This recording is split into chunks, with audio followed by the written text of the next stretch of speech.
I used to think love was proven by what you gave up for someone. 4 years ago, I gave up everything for Mark. My job, my friends, my body's health, my sleep.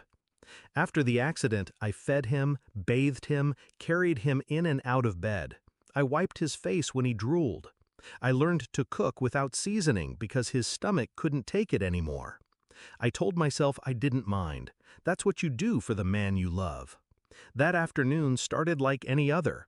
I was carrying up a basket of his clean clothes, still warm from the dryer, when I heard his voice. Not the frail, weary tone I was used to. This was lighter, almost smug.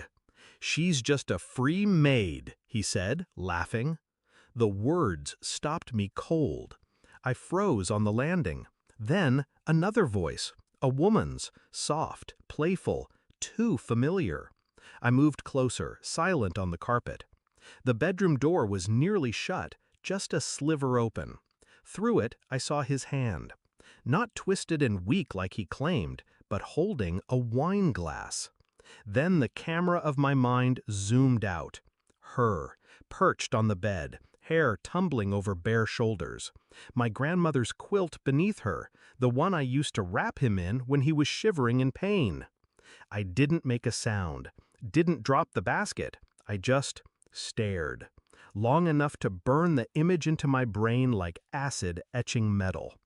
That night I lay beside him, pretending I didn't know, pretending to believe his goodnight kiss.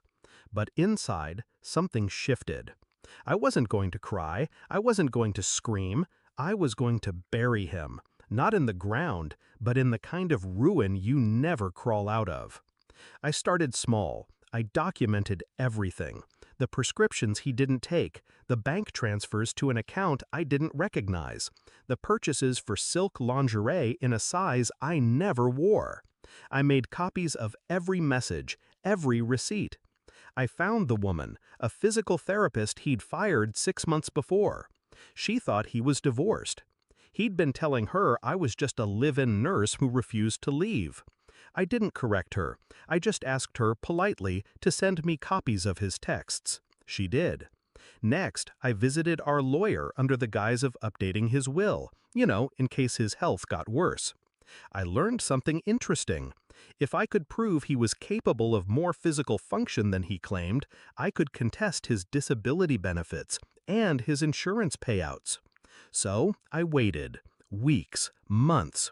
I set up a hidden camera in the living room. It caught him one afternoon, home alone, walking. Not well, but enough. Enough to destroy him legally. The day I executed everything, the sky was a clean, merciless blue. I had the evidence compiled in a neat folder. I met with his insurance investigator, who practically salivated over the fraud footage.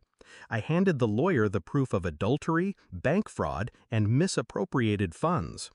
Divorce papers were drawn up that same day, along with a court order freezing his accounts. I left the house before he woke up from his nap, left the fridge empty, left the front door unlocked, left the note on the kitchen counter. Check your bank balance, and your phone, and the door. She won't be back. When I returned that evening, with the investigator and 2 police officers, he was mid-argument on the phone with her. His voice cracked when they read the charges. Fraud, perjury. He tried to stand, to plead, but the moment his feet hit the floor, the investigator hit record. "Oh," he said, smiling, "so you can walk." They took him away in handcuffs. She didn't stay to help him. The divorce was fast. He lost the house, his savings, and the disability income that had been his lifeline. I got the house, sold it, moved far away. Sometimes people ask me if I miss him. I don't. I miss the woman I used to be, the one who thought love meant self-sacrifice. That woman died on the landing, holding a basket of warm laundry, hearing the man she'd saved call her just a free maid. I don't cry when I think about it.